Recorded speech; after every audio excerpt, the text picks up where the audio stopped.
போட்டித் தேர்வு மாணவர்கள் அனைவருக்கும் வணக்கம். நம்ம இன்னைக்கு நூல்வழி சீரிஸோட 6வது நாளில் இருக்கோம். இன்றைக்கி நம்ம பார்க்க போகிற பாடம் என்ன அப்படின்னு பார்த்தீங்கன்னா, 7ஆம் வகுப்பு புதிய தமிழ் புத்தகம் டேம் 2ல் இயல் 3 ஒரு வேண்டுகோள் என்னும் பாடப்பகுதியில் உள்ள நூல்வழியை தான் பார்க்க போகிறோம். வாங்க பார்க்கலாம். தேனரசன் தமிழாசிரியராக பணியாற்றியவர். இவர் வானம்பாடி, குயில், தென்றல் போன்ற இதழ்களில் கவிதை எழுதியுள்ளார்.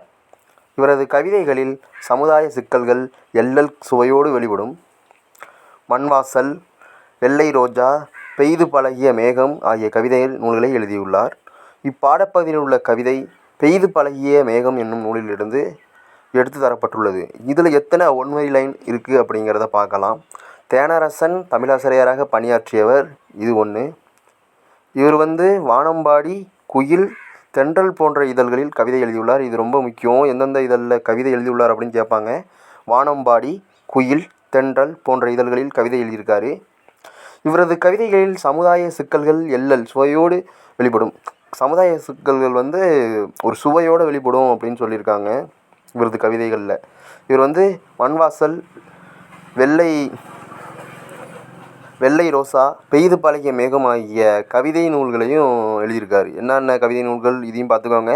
மண்வாசல், வெள்ளை ரோசா, பெய்து பழகிய மேகம் ஆகிய கவிதை நூல் எழுதியிருக்காரு. இந்த பாடப்பகுதியில் உள்ள இந்த இது எதுலேருந்து கொடுத்துருக்காங்க அப்படின்னா, பெய்து பழகிய மேகம் என்னும் பகுதியிலிருந்து தான் இந்த பாடப்பகுதி நமக்கு தரப்பட்டிருக்கு அப்படின்னு சொல்லியிருக்காங்க. அடுத்ததாக நம்ம பார்க்க போகிறது 7ஆம் வகுப்பு புதிய தமிழ் புத்தகத்தில் டேம் 2ல் இயல் 3ல் கீரை பாத்தியும் குதிரையும்ங்கிற ஒரு இரட்டோர மொழிதலை பற்றி, காலமேக புலவர் எழுதின அந்த இரட்டோர மொழிதலை பற்றின ஒரு நூல்வழியை தான் பார்க்க போகிறோம். வாங்க பார்க்கலாம். காலமேக புலவரின் இயற்பெயர் வரதன். மேகம் மழை பொழிவது போல கவிதைகளை விரைந்து பாடுவதால் இவர் காலமேக புலவர் என்று அழைக்கப்பட்டார். திருவானைக்கா உலா, சரஸ்வதி மாலை,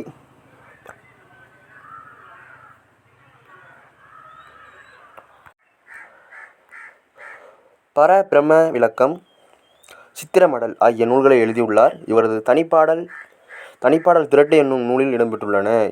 அந்நூலிலிருந்து ஒரு பாடல் இங்கு தரப்பட்டுள்ளது. இதில் எத்தனை ஒன்வரி லைன் இருக்குது அப்படிங்கிறத பார்க்கலாம். காலமேக புலவரின் இயற்பெயர் வரதன். இது ரொம்ப அடிக்கடி TNPSC எக்ஸாம்லாம் கேட்டிருக்காங்க. அவ்வளோ டைம் கேட்டிருக்காங்க, பார்த்துக்கோங்க. காலமேக புலவரின் இயற்பெயர் வரதன். இது ஒரு பாயிண்ட்டு. மேகம் மழை பொழிவது போல கவிதைகள் பாடுவதிலிருந்து வல்லவராக இருந்திருக்காரு. அதனால தான் இவருக்கு காலமேக புலவர் அப்படின்னு அழைச்சிருக்காங்க. என்னென்ன நூல் எழுதியிருக்காங்க அப்படின்னு பார்த்தீங்கன்னா, திருவனைக்கா உலா, சரஸ்வதி மாலை, பிரம்ம விளக்கம், பராபிரம்ம விளக்கம், சித்திரமடல் ஆகிய நூல்கள் எழுதியிருக்கேன். இந்த இவரோட நூல்லாம் ரொம்ப முக்கியம். அடிக்கடி கேட்பாங்க, நல்லா பார்த்துக்கோங்க. திருவனைக்கா உலா, சரஸ்வதி மாலை, பரபிரம்ம விளக்கம், சித்திரமடல் ஆகிய நூல்களில் இவர் எழுதியிருக்காராம். இவரது தனிப்பாடல்கள் தனிப்பாடல் திரட்டு என்னும் நூலில் இடம்பெற்றிருக்கான். அந்நூல்லேருந்து ஒரு பாட்டு தான் இங்கே தந்திருக்காங்க அப்படின்னு சொல்லியிருக்காங்க.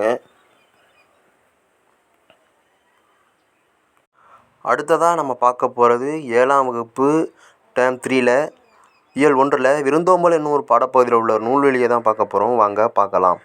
பழமொழி 400 நூலின் ஆசிரியர் மூன்றுரை அறையினார். இது அடிக்கடி எக்ஸாமில் கேட்டிருக்காங்க, பார்த்துக்கோங்க. இவர் கிபி 4ஆம் நூற்றாண்டைச் சேர்ந்தவர். பழமொழி 400 நூலின் கடவுள் வாழ்த்து பாடல் மூலம் இவர் சமண சமயத்தை சார்ந்தவர் என அறிய முடிகிறது. இவர் சமண சமயத்தை சேர்ந்திருக்காரு. பழமொழி 400 11 கீழ்கணக்கு நூல்களில் ஒன்று. அதாவது இந்த திருக்குறள்லாம் இருக்குது இல்லையா, அதேமாதிரி இது 11 கீழ்கணக்கு நூலில் ஒன்று அப்படின்னு சொல்லியிருக்காங்க. 400 பாடல்களை கொண்டது. ஒவ்வொரு பாடலிலும் இறுதியிலும் ஒரு பழமொழி இடம்பெற்றிருப்பதால் இது பழமொழி 400 என்று பெயர் பெற்றிருக்கு. இதில் என்ன சொல்லியிருக்காங்கன்னா, ஒவ்வொரு பாடலில் இறுதியிலும் பழமொழி இருக்கிற மாதிரி அமைஞ்சிருக்கிறதுனால இது பழமொழி 400 அப்படிங்கிற மாதிரி சொல்லியிருக்காங்க. இந்நூலின் ஒரு பாடல் பகுதி இங்கே தரப்பட்டிருக்கு அப்படின்னு சொல்லியிருக்காங்க. இதில் எத்தனை ஒன்வரி லைன்ஸ் இருக்குது அப்படிங்கிறத பார்க்கலாம். பழமொழி 400 ஆசிரியர் மூன்றுரை அறையனார். இது ஒன்று. இவர் எந்த நூற்றாண்டை சேர்ந்தவர் அப்படின்னா 4ஆம் நூற்றாண்டை சேர்ந்தவர்.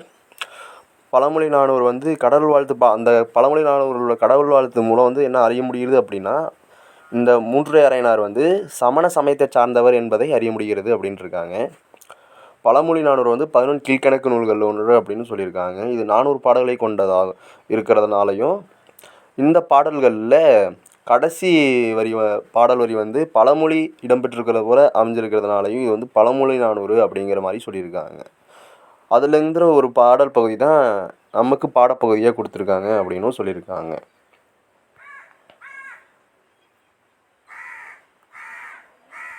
அடுத்ததாக நம்ம பார்க்க போகிறது 7ஆம் வகுப்பு 3ஆம் பருவம் இயல் 1ல் உள்ள வயலும் வாழ்வும் என்னும் பாடப்பகுதியில் உள்ள நூல்வழியை தான் பார்க்க போகிறோம். வாங்க பார்க்கலாம். நாட்டுப்புறங்களில் உழைக்கும் மக்கள் தங்கள் களைப்பு தெரியாமல் இருப்பதற்காக பாடப்படும் பாடலே நாட்டுப்புற பாடல் எனப்படுகிறது. இதனை வாய்மொழி இலக்கியம், இது ரொம்ப முக்கியம், பல்வேறு தொழில்களில் குறித்த நாட்டுப்புற பாடல்களை மலையருவி என்னும் நூலில் கீவா ஜெகநாதன் வந்து தொகுத்திருக்காராம். இந்நூலில் உள்ள உழவு தொழில் பற்றிய பாடல்கள் ஒன்று இங்கே தரப்பட்டிருக்கு அப்படின்னு சொல்லியிருக்காங்க. இதில் எத்தனை ஒன்வரி லைன்ஸ் இருக்குது அப்படின்னா, இதில் வந்து 2 பாயிண்ட் தான் ரொம்ப முக்கியம். இது வந்து வாய்மொழி இலக்கியம் அப்படின்னு சொல்கிறாங்க. இந்த நாட்டுப்புறத்தை வந்து தொகுத்தவர் யாருன்னா கீவா ஜெகநாதன் தொகுத்திருக்காரு. மலையருவி என்னும் நூலில் எதில் தொகுத்திருக்காரு? மலையருவி நூலில் தொகுத்திருக்காரு. அவ்வளோதான். இது வந்து வாய்மொழி இலக்கியம்னு போற்றப்படுது. நாட்டுப்புற பாடல் வந்து எதுக்கு பாடப்படுறாங்கன்னா, உழைக்கும் மக்கள் வந்து உழைக்கும் போது உடலில் வந்து களைப்பு தெரியாமல் இருக்க தான் அந்த நாட்டுப்புற பாடல் பாடுறாங்க. இதுதான் இதில் உள்ள பாயிண்ட். அடுத்ததாக நம்ம பார்க்க போகிற நூல்வழி பகுதி என்ன அப்படின்னு பார்த்தீங்கன்னா, 7ஆம் வகுப்பு புதிய தமிழ் புத்தகத்தில் டேர்ம் 3ல் இயல் 1ல் திருநெல்வேலி சீமையும் கவிகளும் அப்படிங்கிற ஒரு பாடப்பகுதியில் உள்ள நூல்வழியை தான் பார்க்க போகிறோம். வாங்க பார்க்கலாம். டிகேசி என அழைக்கப்படும் டி.கே. சிதம்பரனார் வழக்கறிஞர், தொழில் செய்பவர், தமிழ் எழுத்தாளராகவும் தன்னாளராகவும் புகழ்பெற்றவர், ரசிகமணி என்று சிறப்பு பெயர் பெற்றவர். இவர் வந்து தமது வீட்டில் வந்து வட்டத்தொட்டி என்னும் பெயரில் இலக்கிய கூட்டங்கள் நடத்தி வந்தவர். இவர் கடித இலக்கியத்தின் முன்னோடி, தமிழிசை காவலர், வளர்தமிழ் ஆவலர், குற்றால முனிவர் என பல வகையாக புகழப்படுகிறார். இப்பாடப்பகுதியில் இடம்பெற்றுள்ள கட்டுரை இவரது இதய ஒளி என்னும் நூலில் இருந்து தரப்பட்டுள்ளது. இந்த நூல் வந்து ரொம்ப ரொம்ப முக்கியம். இதில் எத்தனை ஒன்வரி லைன்ஸ் இருக்குது அப்படிங்கிறத விளக்கமாக பார்க்கலாம். டிகேசி என அழைக்கப்படும் டி.கே. சிதம்பரனார். இந்த டிகேசியோட முழு பெயர் என்ன அப்படின்னா டி.கே. சிதம்பரனார். இவர் வந்து என்னவா இருந்திருக்காரு அப்படின்னா வழக்கறிஞர் தொழில் செஞ்சுருக்காரு. அதுக்கப்புறம் பார்த்திங்கன்னா எழுத்தாளராகவும் இருந்திருக்காரு, தன்னாளராகவும் இருந்திருக்காரு, ரசிகமணி என்று சிறப்பிக்கப்பட்டவர். இது ரொம்ப முக்கியம். ரசிகமணி என்று சிறப்பிக்கப்பட்டவர் யாருன்னு எக்ஸாம்பிள் கேட்டால் டிகேசி தான். இவர் வந்து தமது வீட்டில் வந்து வட்டத்தொட்டி என்னும் பெயரில் இலக்கிய கூட்டங்கள் நடத்தி வந்தாராம். இது வந்து ப்ரீவியஸில் நிறைய டைம் கேட்டிருக்காங்க டிஎன்பிஎஸ்சி எக்ஸாமில். வட்டத்தொட்டி என்னும் பெயரில் இலக்கிய கூட்டங்கள் நடத்தி வந்தவர் யாருன்னு கேட்டால் டிகேசி தான். கடித இலக்கியத்தின் முன்னோடி, தமிழிசை காவலர், வளர்தமிழ் ஆவலர், குற்றால முனிவர். இந்த குற்றால முனிவரும் அடிக்கடி கேட்டிருக்காங்க. இவரோட இந்த சிறப்பு அவர் புகழப்படுற சிறப்பு பெயர்கள்லாம் ரொம்ப ரொம்ப முக்கியம். அடிக்கடி எக்ஸாமில் கேட்பாங்க. இது வந்து எப்போதுமே நம்ம மறக்கக்கூடாது. என்னென்ன அப்படின்னு நான் இன்னொரு டைம் சொல்கிறேன், நல்லா பார்த்துக்கோங்க. கடித இலக்கியங்களின் முன்னோடி, தமிழிசை காவலர், வளர்தமிழ் ஆவலர், குற்றால முனிவர் என வந்து புகழப்பட்டு இருக்காரு. இப்பாடப்பகுதியில் இடம்பெற்றுள்ள கட்டுரை வந்து இதய ஒளி என்னும் நூலிலிருந்து தரப்பட்டிருக்காங்களாம் அப்படின்னு சொல்லியிருக்காங்க. நன்றி, வணக்கம்.